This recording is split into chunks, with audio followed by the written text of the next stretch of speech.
ආයුබෝවන් සුබ දවසක්. අපිට අද තියෙන්නේ ටියුට් එකේ 73 වෙනි පිටුව 11B ප්‍රශ්නය.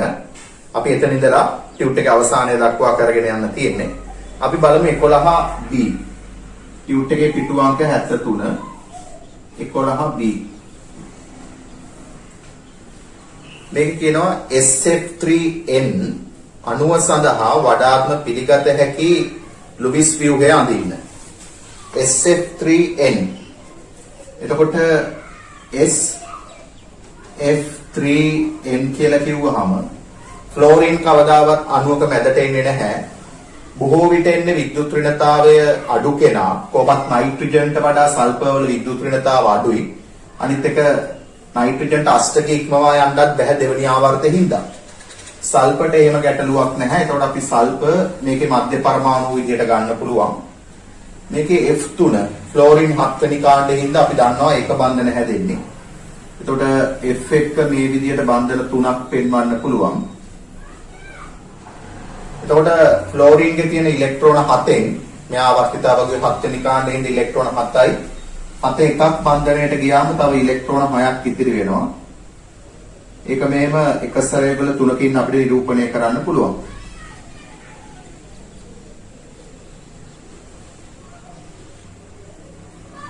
ඔබ නිරූපණය කරන්න පුළුවන්. ඊටසේ නයිට්‍රජන් එක අපිට සල්ෆර්ට දාන්න පුළුවන් ත්‍රිත්ව බන්ධනයකින්. මේ විදිහට නයිට්‍රජන් එක පෙන්වන්න පුළුවන්. නයිට්‍රජන් එකේ තියෙන ඉලෙක්ට්‍රෝන 5න් 3ක් මේ බන්ධනයට සම්බන්ධ වුණාම තව එක සැරේවලක් තියෙනවා.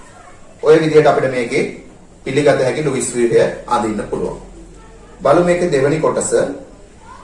ඒකේ දෙවෙනි කොටසේ තියෙනවා C3O2.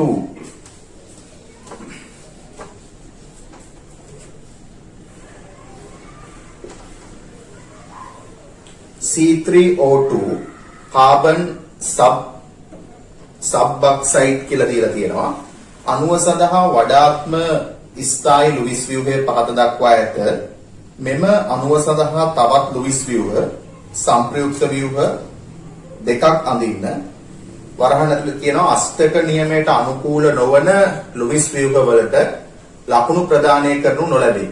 දැන් අපි දන්නවා අපි ස්ථායි ව්‍යුහයක් ඇඳත් අස්ථායි ව්‍යුහයක් ඇඳත් අෂ්ටක නීතියට අනුකූලව අඳින්න ඕන. හරි. මේකේ දීලා තියෙනවා මෙන්න මෙහෙම සංප්‍රයුක්ත ව්‍යුහයක් අපිට ඔක්සිජන් එක සැරේවල දෙකක් ද්විත්ව බන්ධන කාබන් ආයි ද්විත්ව බන්ධන කාබන් ආයි ද්විත්ව බන්ධන ඔක්සිජන්. තව ඒ විදිහට දීලා තියෙනවා. දැන් මේකේ තව සංප්‍රයුක්ත ව්‍යුහ දෙකක් අඳිනකොට අපිට ගොඩක් පහසුවෙන් කරන්න පුළුවන්. මෙතන මේ එක සැරේවලක් මෙහෙට දීලා අපිට පුළුවන් මෙතන ත්‍රිත්ව බන්ධනය ඇඳලා ඒතර කාබන්ට බන්ධන 4ක් හින්දා මේ බන්ධනය කැඩිලා මෙහෙට යනවා. ඒ විදිහට නිරූපණය කරන්න පුළුවන්. මෙහෙම තවත් සංප්‍රයුක්ත ව්‍යුහයක්.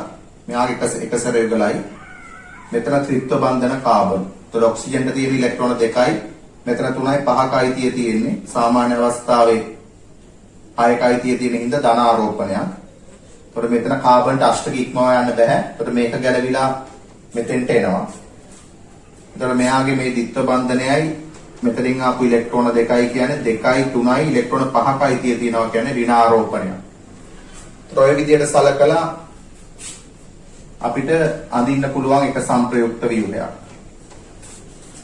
තව සංප්‍රයුක්ත ව්‍යුහයක් අපිට අඳින්න පුළුවන්. මෙතන බන්ධනේ මෙහෙට ගිහිල්ලා ඕරින කරා නම් හරි. එතකොට මෙතන ත්‍රිත්ව බන්ධනයක් විදිහට මෙයා නිරූපණය කරන්න පුළුවන්. මෙතනින් ඉලෙක්ට්‍රෝන වල මෙතන ත්‍රිත්ව බන්ධනය කරලා මේක ගලවලා මෙහෙට දාන්න. එතකොට මෙහෙම අඳින්න පුළුවන්. මේක මේ විදිහටම තියෙනවා. මෙතන කාබන්ගේ අපි කරන්නේ එක සැරේවල එහාට ගෙනියනවා. එතකොට එක සැරේවල එහාට ගෙනියනවා මෙතන ත්‍රිත්ව බන්ධන කාබන් මේ ඉලෙක්ට්‍රෝන වලින් තමයි ඒ ත්‍රිත්ව බන්ධනයේ ඉලෙක්ට්‍රෝන ඉතුරු බන්ධනයේ ඉලෙක්ට්‍රෝන සපයන්නේ. එතකොට කාබන්ට අෂ්ටක ඉක්මවා යන්න බෑනේ. අෂ්ටක නීතියට අනුකූල වෙන්න ඕනේ. එතකොට මෙතන ද්විත්ව බන්ධනයක් තියාගන්න බෑ. ඒ බන්ධනේ ඒක බන්ධනයක් වෙනවා. එතකොට ඒ ඉලෙක්ට්‍රෝන ඔක්සිජන් පැත්තට දෙනවා. දීලා මෙහෙම ඍණ කියලා ගන්න පුළුවන්. ඔය වගේ තව තවත් ව්‍යුහ ඔයාලට අඳින්න පුළුවන්. සංප්‍රයුක්ත ව්‍යුහ දෙකක් හින්දා ඔක ප්‍රමාණවත් අවශ්‍ය නම් වෙනත් සංප්‍රයුක්ත ව්‍යුහත් මේකට අඳින්න පුළුවන්. හරි. අපි බලමු එකේ තුන්වෙනි කොටස.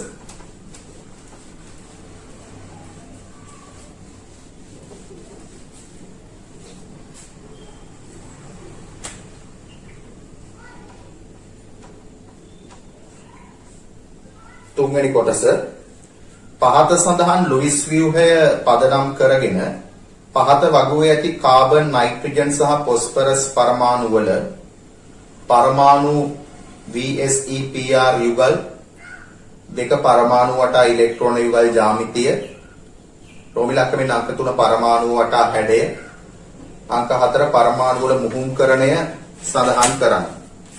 මුහුම්කරණය සඳහන් කරන්න. පහත දැක්වෙන පරිදි අංකණය කරන්න. අපි බලමු මෙහෙම දීලා තියෙනවා අපිට ඒකේ ෆ්ලෝරීන් එකසර යුගල 3ක් ඒක බන්ධන කාබන් ද්විත්ව බන්ධන ඔක්සිජන් එකසර යුගල 2ක් ඒක බන්ධන නයිට්‍රජන් එයාගේ එකසර යුගලක් ද්විත්ව බන්ධන කාබන් ආයි ද්විත්ව බන්ධන ෆොස්ෆරස් ඒකේ තියෙනවා ඒක බන්ධන Cl3ක් මේ Cl3 තියෙනවා එකසර යුගල් දෙක තුන බැගින් හත්වෙනි කාණ්ඩෙනේ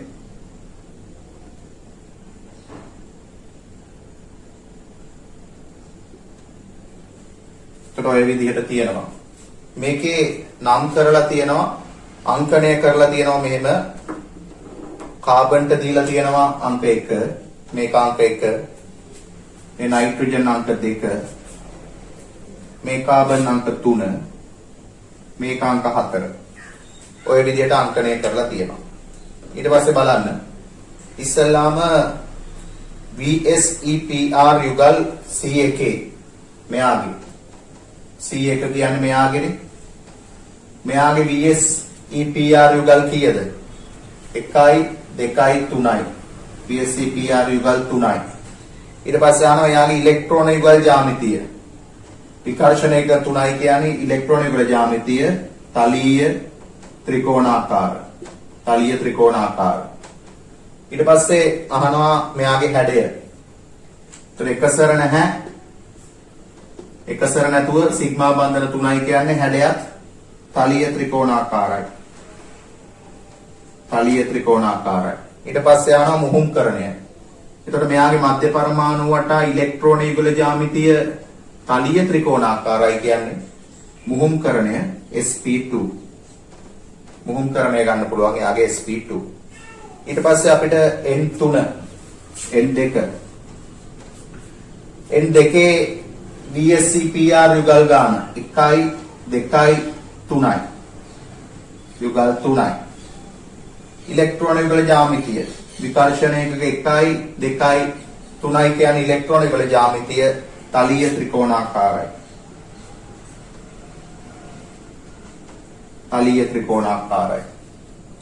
ඊට පස්සේ හැඩය එකසර 1යි සිග්මා බන්ධන 2යි හැඩය කෝණිකයි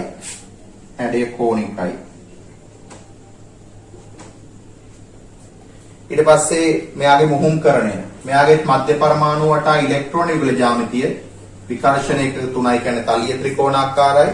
ඒතර මුහුම්කරණය යාගේ sp2 මුහුම්කරණය sp2 ඊට පස්සේ අහනවා කාබන් 3 C3 ඒතර C3 VSEPR යුගල් ගාන 1යි 2යි යුගල් 2යි එතකොට ඊළඟට යාගේ ඉලෙක්ට්‍රෝන යුගල ජ්‍යාමිතිය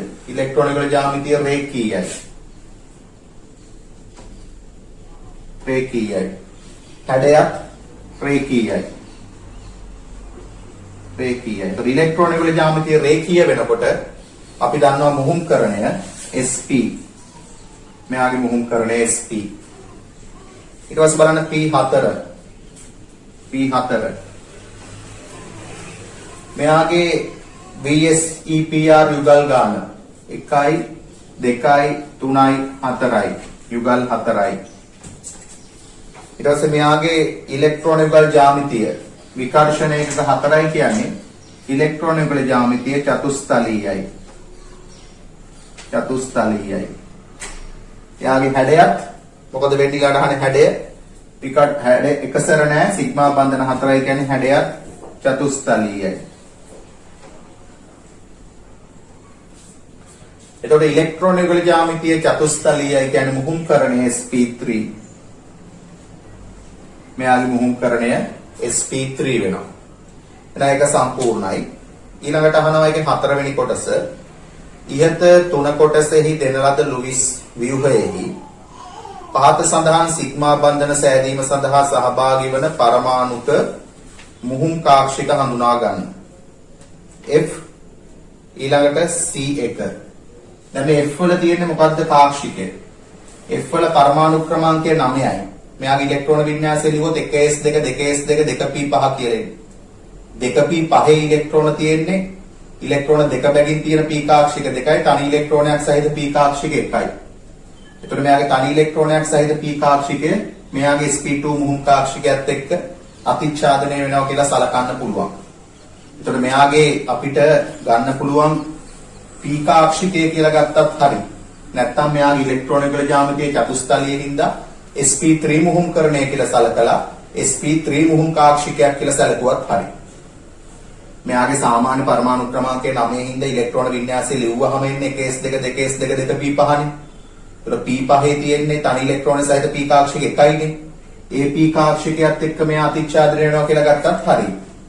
මෙයාගේ ඉලෙක්ට්‍රෝන යුගල ජ්‍යාමිතියේ චතුස්තලයේ හින්දා sp3 මුහුම් කාක්ෂිකයක් විදිහට සලකලා මෙයාගේ sp3 මුහුම් කාක්ෂිකයයි මෙයාගේ sp2 මුහුම් කාක්ෂිකයයි රේඛීය අතිච්ඡාදනයෙන් සිග්මා බන්ධනය හැදෙනවා කියලා සැලකුවත් හරි. ඊට පස්සේ C1 සහ N2. එතකොට C1 තියෙන sp2 මෙයාගේ තියෙන sp2. එතකොට ඒක ලියන්න පුළුවන් sp2 sp2. N2යි C3යි. එතකොට N2 sp2 C3 sp. ඊට P4යි Cl. P4 තියෙන sp3 Cl වල තියෙන Cl වලත් ගන්න පුළුවන්. දැන් Cl වල පරමාණු ක්‍රමාංකය 17යි. 17යි පරමාණු ක්‍රමාංකය. එයාගේ ඉලෙක්ට්‍රෝන වින්‍යාසය ලිව්වහම 1s2 2s2 2p6 3s2 3p5.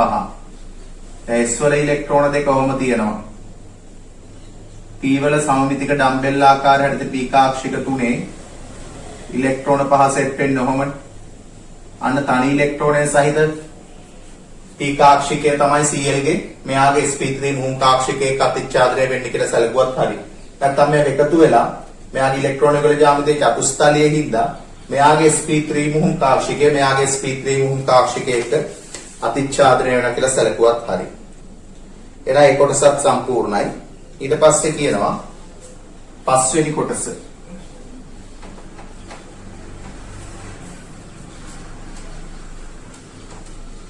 ඒකේ අහනවා පහ ඉහත තුන කොටසෙහි දෙන ලද ලුයිස් ව්‍යුහයෙහි පහත සඳහන් ෆයි බන්ධන සෑදීම සඳහා සහභාගී වන පරමාණුක කාක්ෂික හඳුනා ගන්න. N2යි C3යි. N2යි C3යි. එතකොට මෙයාගේ sp2 තියෙන්නේ නුමුහුම් p කාක්ෂිකයක් තියෙනවා. මෙයා නුමුහුම් p කාක්ෂිකයක් තියෙනවානේ. මෙයාගේ sp නුමුහුම් p කාක්ෂික දෙකක් තියෙනවා. එතකොට මෙයාගේ 2p කාක්ෂිකයයි මෙයාගේ 2p කාක්ෂිකයයි පාර්ශ්වික අතිච්ඡාදනයෙන් තමයි පයි බන්ධනය හැදෙන්නේ. C3 සහ P4. C3 තියෙන්නේ 2p කාක්ෂිකය. P4 තියෙන්නේ 3d කාක්ෂිකය. 3d කාක්ෂිකය රේඛීය පාර්ශ්වික අතිච්ඡාදනයෙන් හැදෙන පයි බන්ධනය විදිහට සලකන්න පුළුවන්. හරි. අපි බලමු ඊට පස්සේ C කොටස.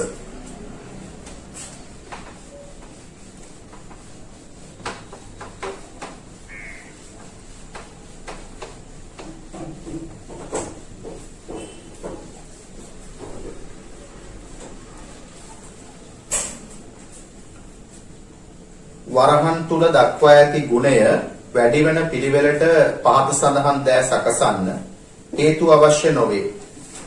හේතු අවශ්‍ය නොවේ. C කොටස. ඒකේ රෝම ඉලක්කමින් අංක 1 boron, sodium, phosphorus, beryllium, nitrogen පළමු වන අයනීකරණ ශක්තිය. පළමු වන අයනීකරණ ශක්තිය ආවර්තයක දකුණට 6ක් විදිහට වැඩි වෙනවා. මෙහෙම. කාණ්ඩයක පහළට අඩු වෙනවා අරේ වැඩි වෙන හින්දා. එතකොට මේක එකම ආවර්තයේ තියෙනවා බෙරිලියම්, බෝරෝන්, නයිට්‍රජන්. එතකොට බෝරෝන් මෙතන, බෙරිලියම් මෙතන, නයිට්‍රජන් මෙතන. ඒ තුන් දෙනාගේ අණුපිළිවෙල අඩුම වෙන්නේ බෝරෝන් වල, ඊට වඩා වැඩි බෙරිලියම් වල, ඊට වඩා වැඩි නයිට්‍රජන් වල. එතකොට එහෙම ගන්න පුළුවන්. ඊට පස්සේ තව තියෙන්නේ සෝඩියමුයි ෆොස්ෆරස්ුයි. සෝඩියම් කියන්නේ ඊළඟ ආවර්තයේ තියෙන්නේ. පළවෙනියට පටන් ගන්න තැන හින්දා ඒතර සෝඩියම්ගේ අඩුම වෙනවා. මේ නයිට්‍රජන් වලට වඩා ෆොස්ෆරස්ගේ අඩු වෙන්න ඕන. මොකද නයිට්‍රජන්ට වඩා පහළින්නේ ෆොස්ෆරස් ඒ කාණ්ඩයේම තියෙන. ඒතර ෆොස්ෆරස්ගේ අඩු වෙන්න ඕන. එතකොට අපිට ගන්න පුළුවන් මේ පිළිවෙලට සෝඩියම්ගේ අඩුම, ඊළඟට බෝරෝන්, ඊළඟට බෙරිලියම්, ඊළඟට නයිට්‍රජන් නෙමෙයි ෆොස්ෆරස්. ෆොස්ෆරස්ට වඩා නයිට්‍රජන්ගේ වැඩි. මේ අතරමැදි අගයක් ෆොස්ෆරස්ගේ. ඒත් එහෙම ගන්න පුළුවන් අපිට පිළිතුර.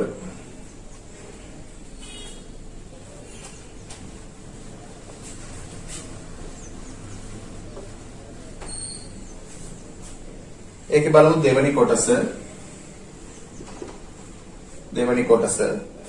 NH3 NOCl NO2Cl NH4+ F3C NC nitrogen විද්‍යුත් ඍණතාව.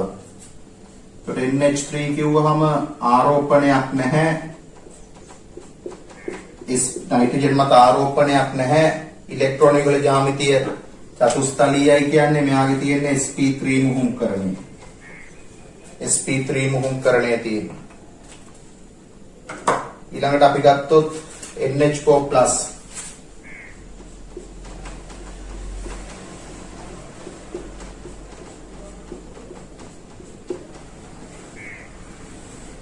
ඒකෙත් ඉලෙක්ට්‍රෝන වල ජ්‍යාමිතිය චතුස්තලීයයි. නයිට්‍රජන් මත ධන ආරෝපණයක් තියෙන. මුහුම්කරණය sp3.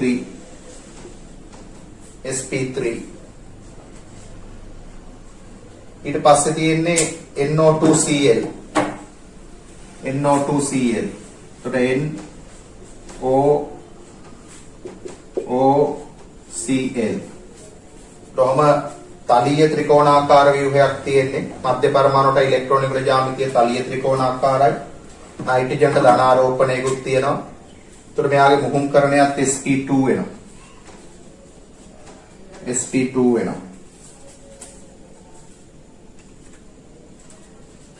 ඊට පස්සේ අපි බැලුවොත් NO2Cl NH3 NH4+ තියෙනවා. NO2Cl තියෙනවා. NOCl තියෙනවා. ඒතර NOCl ගත්තොත් NOCl ප්‍රසර වෙලා යාගේ ඉලෙක්ට්‍රෝන වල ජ්‍යාමිතිය තලීය ත්‍රිකෝණාකාරයි කියන්නේ මුහුම්කරණය sp2. එතකොට තව තියෙනවා මේකේ අන්තිමට තියෙනවා F3C NC. C එකට මෙහෙම F3 F3 ඊට පස්සේ N ත්‍රිත්ව බන්ධන C. කොහොම තියෙනවා. එතන නයිට්‍රජන්ගේ තියෙන්නේ අෂ්ටක ඉක්මව යන්න බෑ. ධන ආරෝපණයක් එන්න ඕන මෙතෙන්. ඒක මෙයාට දෙන්න පුළුවන් ඍණ ආරෝපණයක්. දෙකයි ඉලෙක්ට්‍රෝන 5කයි තියෙන හින්දා. එතකොට මේක අපිට ගන්න පුළුවන් මුහුම්කරණය sp. එතකොට ධන ආරෝපණයකුත් තියෙනවා මුහුම්කරණයත් sp කියන්නේ යාගේ තමයි විද්‍යුත් ඍණතාව වැඩිම වෙන්නේ. sp3 අයගේ අඩුම වෙනවා. sp2 අයගේ ඊළඟට sp අයගේ sp3 අයගෙන් දැන් ඇමෝනියා වල ආරෝපණයක් නැහැ. NH4+ වල ධන ආරෝපණයක් තියෙනවා. එහෙනම් ඇමෝනියා වල තමයි විද්‍යුත් ඍණතාව අඩුම. ඊළඟට ඇමෝනියම්. මොකද මෙයාගේ දෙන්නගේම sp3 මේකේ ධනාරෝපණයක් තියෙනවා. ඒකින්ද වැඩි. ඊට පස්සේ NOCl NO2Cl දෙන්නගේම sp2 NO2Cl වල ධනාරෝපණයක් තියෙන හින්දා එයාගේ වැඩි වෙන්න ඕන අරයට වඩා. නම් NOCl ඊළඟට NO2Cl ඊට පස්සේ ගන්න ඕනේ sp මුහුම් කරණේ තියෙන්නේ. ධනාරෝපණයකුත් තියෙනවා. F3CNC වල ඊළඟට F3CNC කියන එකේ තමයි වැඩිම වෙන්න ඕන. ඒකට ඒ විදිහට අපිට ඕක හදා ගන්න පුළුවන්. අපි බලමු ඒකේ තුන්වෙනි කොටස.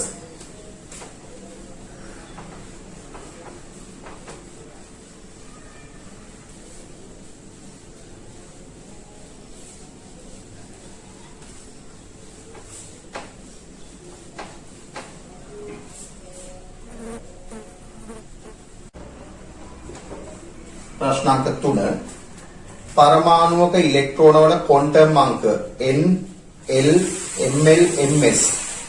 ඒතර මේක පෙන්නලා තියෙනවා තුන්වෙනි එකේ එක කියන්නේ p. ඒතර අපිට ගන්න පුළුවන් මේක 3p කියලා. ඊළඟ එකේ තුන්වෙනි එකේ බිඳුව. ඒතර අපි දන්නවා 3s. එක 3s. ඊළඟ දෙවැනි එකේ බිඳුව එතකොට 2s.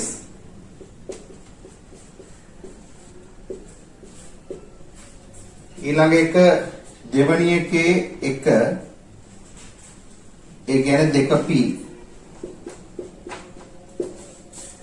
මේක 2p.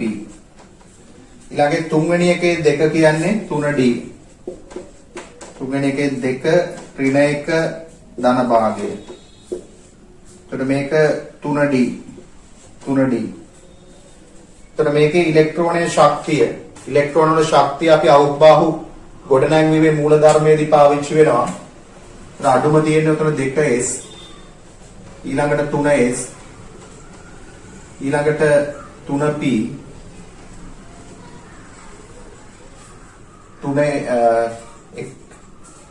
2s 3s 2s ළඟට 2p තියෙනවා. එතකොට මේක ගන්න පුළුවන් මෙහෙම 2s වලින් පටන් ගන්න 2s ඊළඟට 2p ඊළඟට 3s ඊළඟට 3p ඊළඟට 3d. ඒ අනුපිළිවෙලට අපිට ලියන්න පුළුවන්. බලන්න ඊට පස්සේ 12 වෙනි ප්‍රශ්නය. 12 වෙනි ප්‍රශ්නේ ඒ කොටස.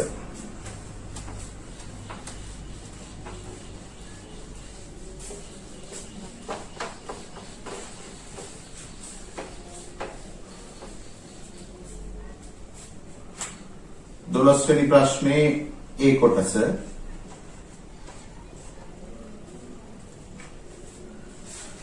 පහත සඳහන් ප්‍රශ්න ආවර්තිතා වගුවේ දෙවනාවර්තයේ මූලද්‍රව්‍ය හා සම්බන්ධ වේ. කොටස් 1 සිට 6 දක්වා පිළිතුරු දීමේදී ලබා ඇති අවකාශයේ මූලද්‍රව්‍යයේ සංකේතය ලියන්න. දෙවැනි ආවර්තයේ මූලද්‍රව්‍ය. එතකොට දෙවැනි ආවර්තයේ අපි දන්නවා lithium, beryllium, boron, carbon, nitrogen, oxygen, fluorine, neon. ඔය විදිහට තියෙනවා. එතකොට මේකේ පළවෙනි එක අහන්නේ වැඩිම විද්‍යුත් ඍණතාව. උච්ච වායු නොසලකා හරින්නලු. මෙයා නොසලකා හරින්නලු නියෝන්. අපි දන්නවා ආවර්තයේ දකුණට විද්‍යුත් ඍණතාව වැඩි වෙනවා. දෙවැනි ආවර්තය විතරක් නෙවෙයි මුළු ආවර්තිතා වගුවම සැලකුවත් විද්‍යුත් ඍණතාවයේ වැඩිම මූලද්‍රව්‍ය ෆ්ලෝරින්. එනකට ෆ්ලෝරින් කියලා ගන්න පුළුවන්. දෙවැනි එක විද්‍යුත් සන්නායනය කරන බහුරූපී ආකාරයක් ඇති මූලද්‍රව්‍ය. විද්‍යුත් සන්නායනය කරන බහුරූපී ආකාර කාබන්ගේ තියෙන දියමන්ති මිනිරන් කියන බහුරූපී ආකාර දෙකෙන් මිනිරන් කියන ආකාරයේ sp2 මුහුම් කරණයේ තියෙන සචල ඉලෙක්ට්‍රෝන තියෙන හින්දා විද්‍යුතය සන්නායනය කරනවා. එහෙනම් කාබන්. තුන්වෙනි එක ප්‍රමාණයෙන් විශාලම ඒක පරමාණුක අයනීය සාධන මූලද්‍රව්‍ය. අයනීය ස්ථායී විය යුතුයි. දැන් මේගොල්ලොන්ගේ ප්‍රමාණයෙන් විශාල හැදෙන්නේ දැන් F ඍණ O හදනවා 2 ඍණ N හදනවා 3 ඍණ. 3 ඍණ. නයිට්‍රජන් වල පරමාණු ක්‍රමාංකය 7 හින්දා ප්‍රෝටෝන 7යි. මෙයාගේ 8යි මෙයාගේ 9යි.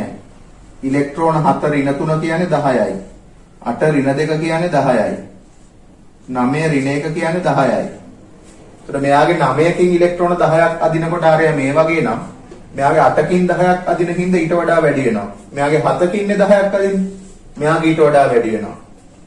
එහෙනම් මේකේ ප්‍රමාණය විශාලම ඒක පරමාණු කායනීය සාධන මූලද්‍රව්‍ය වැඩිම ඍණ ගාණක් හදන්න මෙයා. මේගොල්ලෝ ධනනේ හැදෙන. එතකොට කුඩා වෙනවනේ. එතකොට N3 ඍණ හැදෙන්නේ නයිට්‍රජන් කියන. එහෙනම් පිළිතුර නයිට්‍රජන්. ඊට පස්සේ හතරවෙනි කොටස.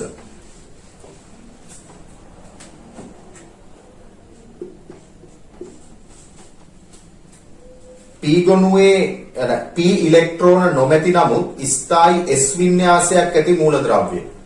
P ඉලෙක්ට්‍රෝන නැහැ හැබැයි ස්ථායි S වින්‍යාසයක් තියෙන මෙයාට 1s2 2s2. බෙරලියම් වල තියෙන්නේ පරමාණු ක්‍රමාංකය 4යි 1s2 2s2. S වල තියෙන්න පුළුවන් ඉලෙක්ට්‍රෝන දෙකම පිරලා තියෙනවා. එහෙනම් P ඉලෙක්ට්‍රෝන නොමැති නමුත් ස්ථායි S වින්‍යාසයක් ඇති මූලද්‍රව්‍ය බෙරලියම් කියලා හඳුනා ගන්න පුළුවන්. ඊට පස්සේ වැඩිම පළමු අයනීකරණයේ ශක්තිය ඇති මූලද්‍රව්‍ය. දැන් විද්‍යුත් ඍණතාවට නියෝන් නොසලකා හරින්න කිව්වට අනිත් ඒවාට නියෝන් නොසලකන්න බෑ. ඒතර පළවෙනි අයනීකරණ ශක්තිය අක්වක් විදිහට මෙහෙම වැඩි වෙන්නේ දෙවෙනි ආවර්තයේ. තුන්වෙනි ආවර්තය උනත් මෙහෙමයි. ඒතර දෙවෙනි ආවර්තයේ තියෙන මූලද්‍රව්‍ය ටික දැම්මහම ලිතියම්ගෙන් පටන් අරන් lithium, beryllium, boron, carbon, nitrogen, oxygen, fluorine, neon. එහෙනම් වැඩිම පළවෙනි අයනීකරණ ශක්තිය තියෙන්නේ නියෝන්ගේ. දැන් ඒකට පිළිතුර නියෝන්. අර විද්‍යුත් ඍණතාවදී තමයි යා නොසලකන්න කිව්වේ. ඊළඟට බොහෝ විට ඉලෙක්ට්‍රෝන ඌන තලීය ත්‍රිකෝණාකාර සහසංයුග සංයෝග සාධන මූලද්‍රව්‍ය. ඉලෙක්ට්‍රෝන ඌන අෂ්ටකය සම්පූර්ණ නැති තලීය ත්‍රිකෝණාකාරය හදන්නේ බෝරෝන්. BF3 නැත්නම් BCl3 BH3 අපිට ගන්න පුළුවන්. මේකේ අෂ්ටකය සම්පූර්ණ වෙලා නැහැ බෝරෝන්ගේ. 2යි 4යි 6යි ඉලෙක්ට්‍රෝන 6යි තියෙන්නේ. මේ හින්දා මෙයා ඇමෝනියා වගේ ඒවායි එකසර විවල් ගන්නවා දායක බන්ධන හැදෙනවා. ඉලෙක්ට්‍රෝන ප්‍රතිග්‍රහණය කරන පරමාණුවක් විදිහට හැසිරෙනවා. එහෙනම් ඒකට පිළිතුර ලබා ගන්න පුළුවන් බෝරෝන් කියලා. අපිට ඊළඟට තියෙන 12 වෙනි ප්‍රශ්නේ B කොටස බලමු ඒකේ තියෙන විදිහ. ඒකේ තියෙනවා SO3F2 අණුව සඳහා වඩාත්ම පිළිගත හැකි ලුයිස් තිත්තිරි ව්‍යුහය අඳින්න. එහි සැකිල්ල පහත දක්වා ඇත. එතකොට සැකිල්ල දීලා තියෙනවා මෙහෙම. S1 O O F O F ඕම සැකිල්ල දීලා මේකට අඳින්න තියෙන SO3F2 එතකොට පුළුවන් අපිට මේක පහසුවෙන්ම මෙතෙන්ට දිත්ව බන්ධන දෙකක් නිරූපණය කරලා සල්ෆර් බන්ධන 6ක් හදන්න ගැටලුවක් නැහැ. එතකොට ඔය විදිහට ඔක්සිජන්ට මේ විදිහට ක්ලෝරින් සම්බන්ධ වෙනවා. එතකොට මෙයාට දාන්න පුළුවන් එක සැරේවල 3ක්. මෙයාට දාන්න පුළුවන් එක සැරේවල 2ක්. මෙයාට දාන්න පුළුවන් එක සැරේවල 3ක්. මෙයාට එක සැරේවල 2යි. මෙයාට එක සැරේවල 2යි. ඔය විදිහට පෙන්වන්න පුළුවන්. ඒක පහසුයි. දැන් ඔයගොල්ලෝ ගොඩක් හුරු ඉන්නේ ඒවා ඇඳලා. ඊළඟ එක දෙවෙනි කොටස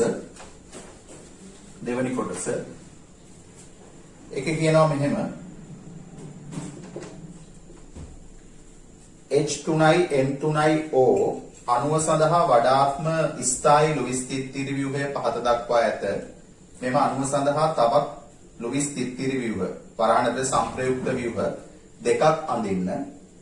ඔබ විසින් අඳින ලද අස්ථායි ව්‍යුහය යටින් අවස්ථායි නෙමෙයි වයන්න වැඩි එතන අස්ථායි ලෙස ලියන්න කියලා තමයි එන්න ඕනේ.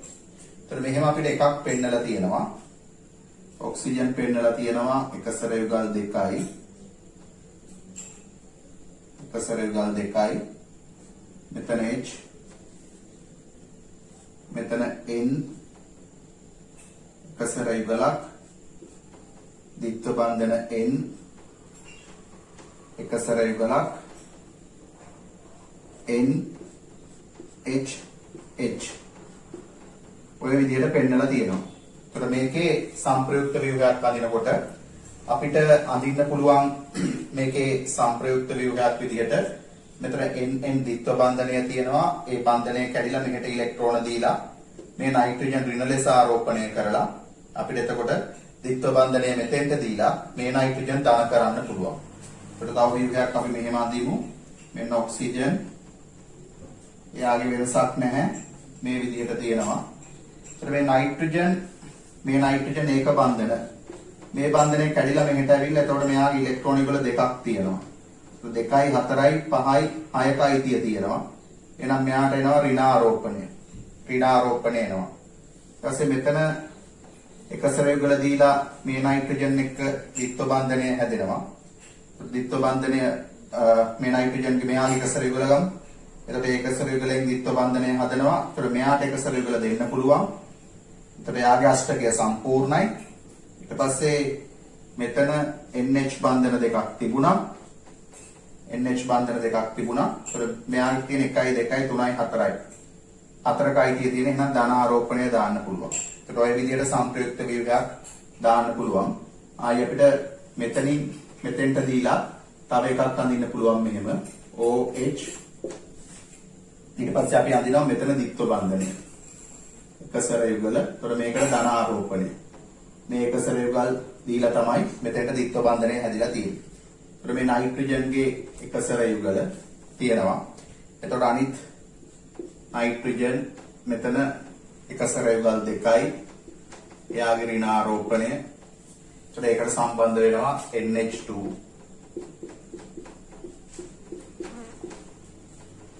ඔය විදිහට සංප්‍රයුක්ත ව්‍යුහ දෙකක් අඳින්න පුළුවන්. හැබැයි මෙතන විද්‍යුත් ඍණතාවය වැඩි ඔක්සිජන් ධන විදිහට ආරෝපණය වෙලා තියෙන්නේ. විද්‍යුත් ඍණතාවය අඩු නයිට්‍රජන් ඍණ විදිහට ආරෝපණය වෙලා තියෙන්නේ. ඒ හින්දා මේක අපි අස්ථායි කියලා සලකන්න පුළුවන්. මම කලිනුත් කිව්වා අස්ථායි ව්‍යුහ අඳිනකොට අෂ්ටක නීතියට අනුකූලව තමයි අඳින්න ඕනේ. ඒතර ඔය විදිහට ඉදිරිපත් කරන්න පුළුවන්. හරි. ඊට පස්සේ අපිට කියනවා තුන්වෙනි කොටස.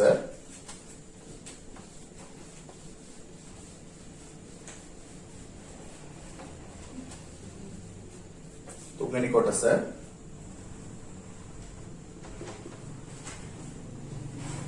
පහත සඳහන් ලුයිස් තිත්තිරි ව්‍යුහය පදනම් කරගෙන පහත වගුවේ ඇති කාබන් නයිට්‍රජන් සහ ඔක්සිජන් පරමාණු වල පරමාණු වටා VSEPR යුගල් ඊළඟට පරමාණු වටා ඉලෙක්ට්‍රෝන යුගල් ජ්‍යාමිතිය ඊළඟට පරමාණු වටා හැඩය ඊළඟට පරමාණු වල මුහුම්කරණය. එතකොට අපිට සලකන්නලු මෙන්න මේ ව්‍යුහය. මෙන්න මේ ව්‍යුහය සලකන්නලු.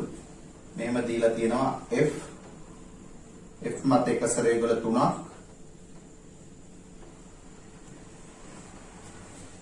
ඒකට එක බන්ධනයෙන් ඔක්සිජන් එකක්. ඒක එක සරයුගල දෙකක්. ඒකට නයිට්‍රජන් එකක්. ඒක එක සරයුගලයක්. ද්විත්ව බන්ධන කාබන්. ආයි ද්විත්ව බන්ධන නයිට්‍රජන්.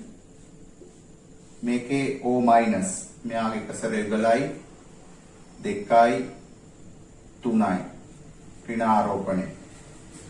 තව Cl එකක් දෙකපළ තියෙනවා මෙහෙම Cl.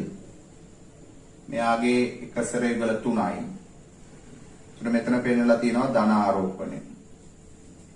ධන ආරෝපණය. ඊට පස්සේ මේවා නම් කරලා තියෙනවා මේ විදිහට. මේවා නම් කරලා තියෙනවා. මෙයාට දීලා තියෙනවා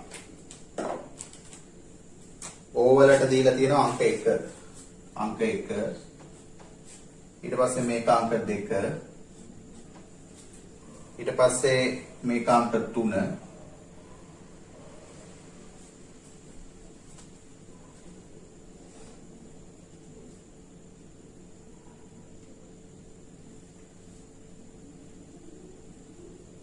මේක අංක 3.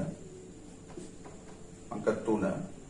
ඊට පස්සේ ඒකට සම්බන්ධ ඊට පස්සේ නයිට්‍රජන් එකට සම්බන්ධ ඔක්සිජන් වලට තමයි නයිට්‍රජන් අංක 4 වෙන්න ඕන. 4. එතකොට ඒකට සම්බන්ධ ඔක්සිජන්ගේ 5. දැන් මෙතන අර එක ව්‍යුහයක පොඩි වෙනසක් තියෙනවා. සැකිලි ව්‍යුහයේ අර පොඩි වැරද්දක් තියෙනවා. මේ විදිහට සකස් කරගන්න. මේකේ අංක 4 කියන එක දීලා 5 එන්න ඕන ඔක්සිජන් සම්බන්ධ නයිට්‍රජන්ට. එතන පොඩි වැරද්දක් තියෙනවා. හරි ගස්ස ගන්න. හරි. දැන් අපි බලමු මේකේ O1 අපි මේ ඔක්කොගෙම ගන්නේ ඉස්සලා VSEPR යුගල් ගන්න. O1 බලන්න VSEPR යුගල් ගන්න කීයද කියලා 1 2 3යි 4යි. එහෙනම් යුගල් 4යි. එයාගේ ඉලෙක්ට්‍රෝන යුගල ජ්‍යාමිතිය. ඒතර විකර්ෂණයක 4ක් හින්දා ඉලෙක්ට්‍රෝන යුගල ජ්‍යාමිතිය චතුස්තලීයයි. ඊපස්සේ හැඩය එකසර 2යි සිග්මා බන්ධන 2යි කියන්නේ හැඩය V හැඩය හේවත් කෝණික හැඩය. V හැඩය. ඊට පස්සේ මුහුම්කරණය. ඒතර මධ්‍ය පරමාණුවට ඉලෙක්ට්‍රෝන යුගල ජ්‍යාමිතිය චතුස්තලීය හින්දා මෙයාගේ මුහුම්කරණය sp3. ඊට පස්සේ n2 VSEPR යුගල් 1යි ද්විත්ව බන්ධනයක් වුණත් එක යුගලක් 1යි 2යි 3යි. එතකොට එයාගේ යුගල් 3යි. එතකොට මෙයාගේ ඉලෙක්ට්‍රෝන යුගල ජ්‍යාමිතිය විකර්ෂණ ඒකක 3යි කියන්නේ තලීය ත්‍රිකෝණාකාර. එතකොට මෙයාගේ හැඩය එකසර 1යි සිග්මා බන්ධන 2යි. හැඩය කෝණිකයි.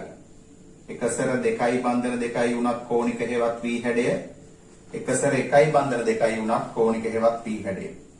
ඒතර මුහුම්කරණය මධ්‍ය පරමාණුවට ඉලෙක්ට්‍රෝන යුගල ජ්‍යාමිතිය විකර්ෂණයක 3ක් ඉඳ තලීය ත්‍රිකෝණාකාරයි. ඒතර මුහුම්කරණය අපි දන්නවා sp2.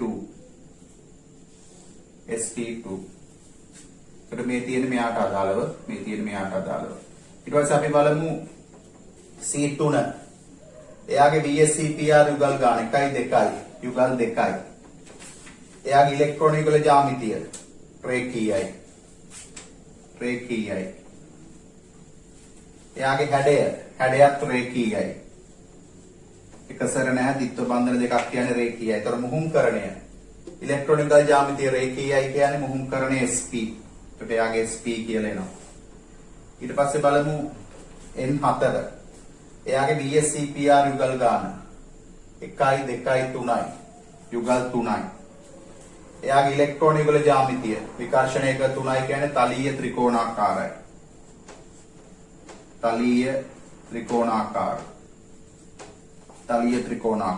හැඩය විකර්ෂණයක 3යි කියන්නේ හැඩයත් තලීය ත්‍රිකෝණාකාරයි. මුහුම්කරණය sp2. ඒකට ඔය විදිහට සලකන්න පුළුවන්. හරි.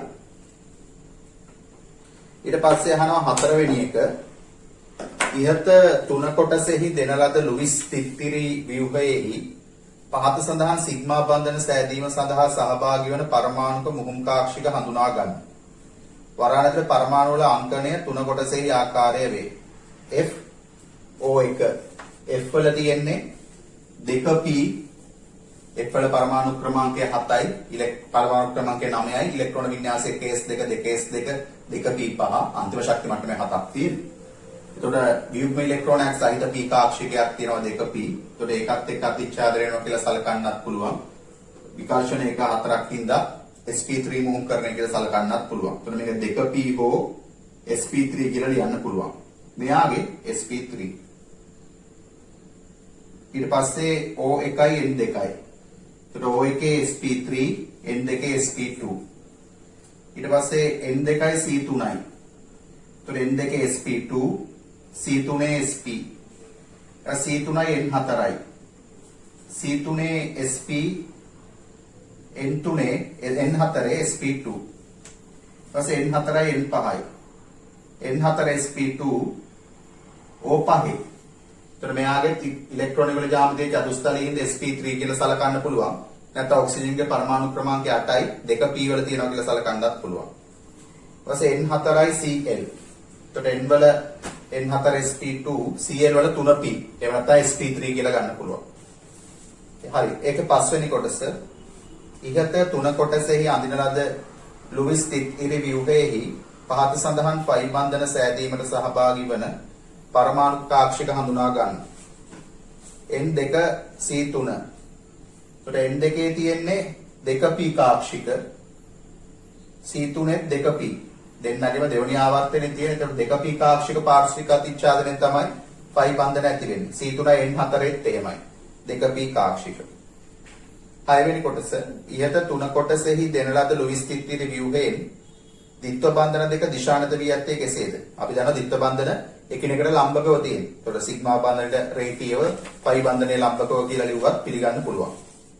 එහෙනම් ඒක සම්පූර්ණයි.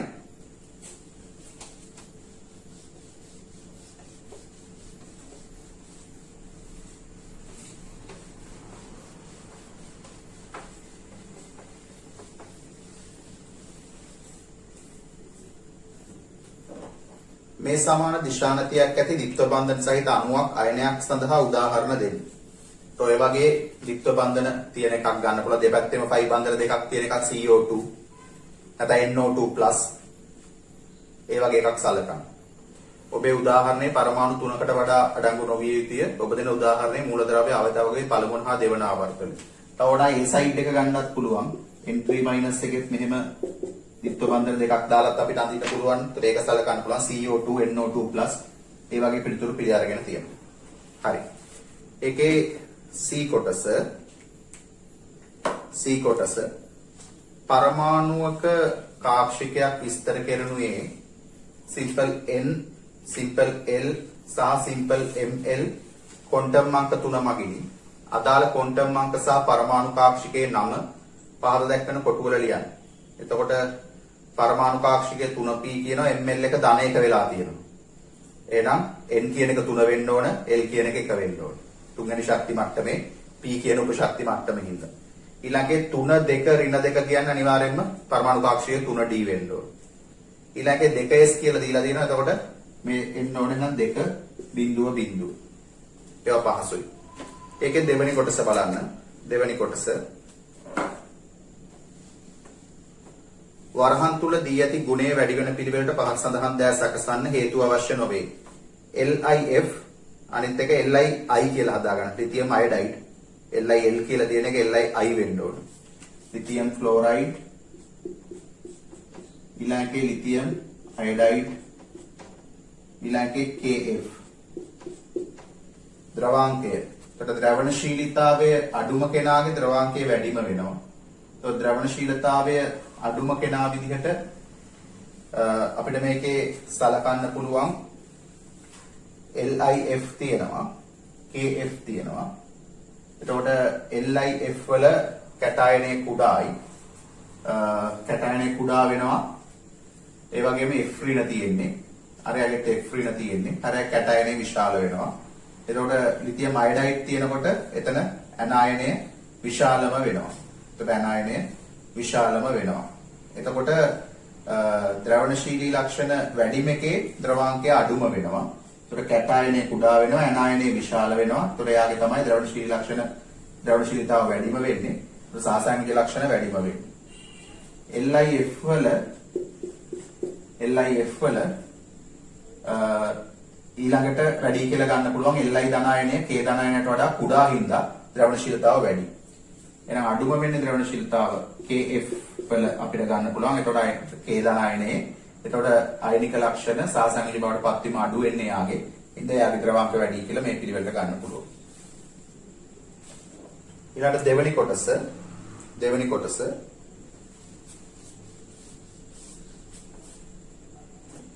NO2 minus NO4 3 minus NF5 ස්ථායීතාව. NF5 කියන්නේ කොහොමත් අපි දන්නවා පවතින්න බෑ. නයිපිනට බන්ධන පහක් තියාගන්න බෑ. ස්ථී කාක්ෂික නැති ඉඳ ඒක අස්ථායි.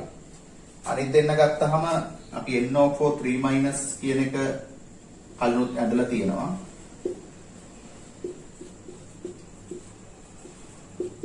NO4 3 minus ඔහොම අඳින්නේ. NO2 minus කියන එක අඳින්න පුළුවන් මෙහෙම. එතකොට මේකේ මෙයාගේ ආරෝපණ බෙදීම වැඩි. ඒතර මෙයා අස්ථායි මෙයාට සාපේක්ෂව. ඒතර ඔය පිළිවෙලට ගන්න පුළුවන්. ඊට පස්සේ තුන්වෙනි එකේ NOCl, NOCl3, NO2F, NOCl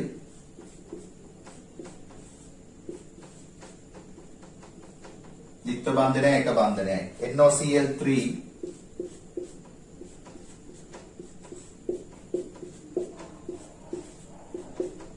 ඔහොම සලකන්න පුළුවන්.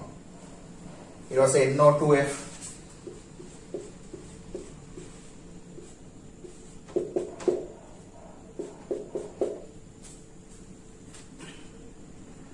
එතන බලන්න මෙතන එක බන්ධන හතරක්ම වගේ ස්වරූපයක් තියෙන. ඒතර ඒක තමයි NOCl3 වල තමයි වැඩිම වෙන්න ඕන බන්ධන දිග. මෙයාගේ බන්ධන ද්විත්ව බන්ධන එකයි, එක බන්ධනය සංප්‍රයුක්ත භූමියේ බන්ධන එකමාරයි. මෙයාගේ 1යි 3න් 1යි. ඒතර මෙයාට වඩා මෙයාගේ දිග වැඩි කියලා පැහැදිලි. එහෙනම් NOCl වල තමයි අඩුම. ඊළඟට ගන්න පුළුවන් NO2F. ඊළඟට වැඩිම වෙන්නේ NOCl3 වල. බන්ධන 1යි 3න් 1යි කියලා සංප්‍රයුක්ත මුහුම එනකොට 1යි 2න් 1 එනවට වඩා දිග වැඩි වෙනවා. හරි. එතකොට අපි දැන් ටියුට් එකේ ප්‍රශ්න සියල්ලම සම්පූර්ණ කරා. විව්‍ය සහ බන්ධන පාඩම සම්පූර්ණයෙන්ම සිද්ධාන්ත ආවරණය කරලා සම්පූර්ණම 2000 ඉඳලා 2020 දක්වා තියෙන විභාග ප්‍රශ්න පත්‍රවල තියෙන ප්‍රශ්න සම්පූර්ණයෙන්ම සාකච්ඡා කරා. දැන් ඔයගොල්ලොන්ට මින් ඉදිරියට මේ විභාගයේ දෙන ප්‍රශ්න බොහොම පහසුවෙන් කරන්න පුළුවන් හැකියාව අනිවාර්යයෙන්ම ලැබෙනවා.